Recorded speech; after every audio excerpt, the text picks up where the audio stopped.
Any of your average Bill Hicks fans that, you know, are also Sacred Cow fans would see you as kind of like a gun nut promoting the use of guns and trying to tell everybody that they need to arm themselves, where that goes against like one of the most, you know, basic philosophies that, you know, that Bill preached.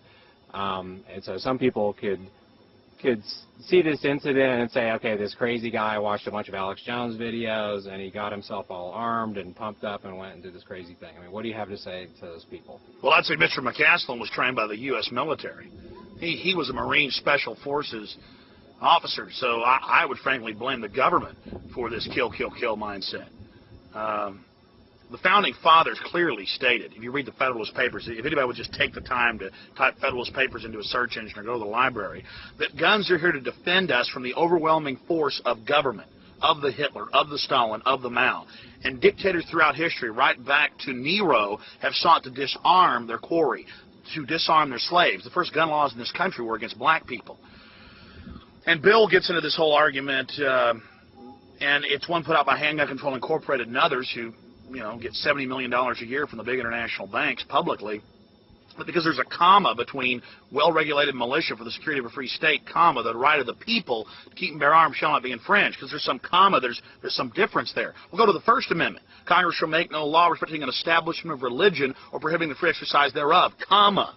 And then comes, and the freedom of the press and assembly and free speech, petition the government. So does all that not count either? I mean, I don't understand this. The entire Bill of Rights is individual rights. Everything in there is about the individual. You know, okay, what about take the 10th Amendment. Well, I mean, I have to sit here and I know the Constitution. I know. Okay, but what about where it says for a well-regulated militia? Well, no, that's separate parts there. It's like the First Amendment. The First Amendment is saying you've got freedom of religion, you got freedom, comma, freedom of the press, comma, freedom of assembly, comma, freedom to petition the government for redress of grievances, comma. So there's like 4 or 5 things right there. And it's subgroupings. It's like, okay, what is the First Amendment? Well, it's freedom of religion, freedom of speech, freedom of, assembly. It's all this, and there's commas. Okay?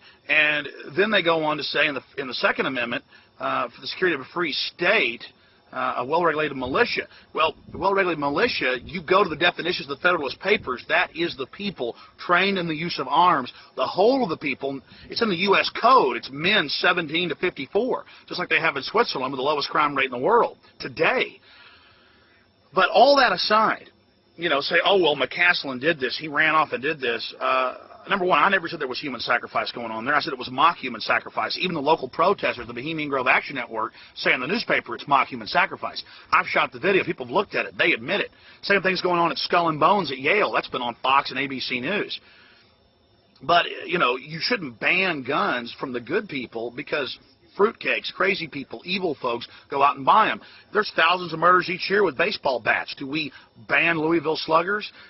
People kill each other with knives all the time. Do we ban knives? We start restricting that from other people's homes, from their, from their silverware drawers? No, because there are bad people in the world. That means that the majority of good, decent people should be armed, should be trained to defend themselves. And that brings you a happy, a healthy, a strong society. And I ask people, why is the government massing all this power and centralizing power, and at the same time trying to demonize the people who were armed? So you have the people being disarmed and the government arming.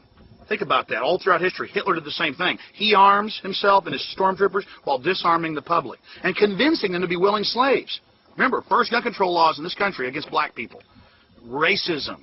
Gun control is racist, bottom line. But people can't even figure that out, that an enslaved population is always disarmed. But I go back to it. The mere fact that there are people that dress up in plastic skull mask and Captain America outfits and go running into the woods waving their guns, who stopped them? It was the security guards. It was the police who were armed. Now there's some bad police in the world, but that doesn't mean that the others should be disarmed. It's the same argument for the people. It's a balance of power. It's a separation of powers. The whole Bill of Rights, the whole Constitution is about that. Why should I be able to trust the government with its black ski mask and its tanks and its armor and its prison systems, but then, the little people being armed, I shouldn't be able to? The mere fact that you are a good person out there means that you should be able to be armed to defend yourself.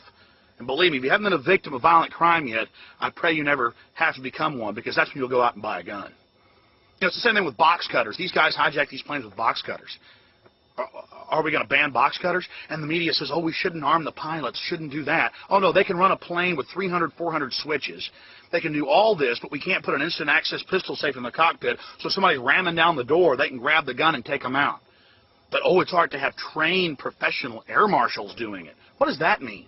Again, it's that message. The people can't defend themselves. The people don't have a right to defend themselves. Only our great government can. Only the men in the black uniforms, in the black ski mask, are authorized. It's a monopoly of force. It's dangerous to have the government with a monopoly of force. What did the UN say in July of 2001 when they were in New York calling for a complete ban of our guns? This is publicly, out there doing it. They said that civilian ownership of firearms in the United States threatens the legitimate power monopoly of the state. What an honest statement. Power monopoly of the state. Kevin, that's dictatorship. Power monopoly of the state. So I don't want a power monopoly of the state. I don't think that Adolf Hitler or Stalin should be able to have a power monopoly of the state. And that's basically it. Because there are people like McCaslin out there. We should all be armed to defend ourselves, bottom line.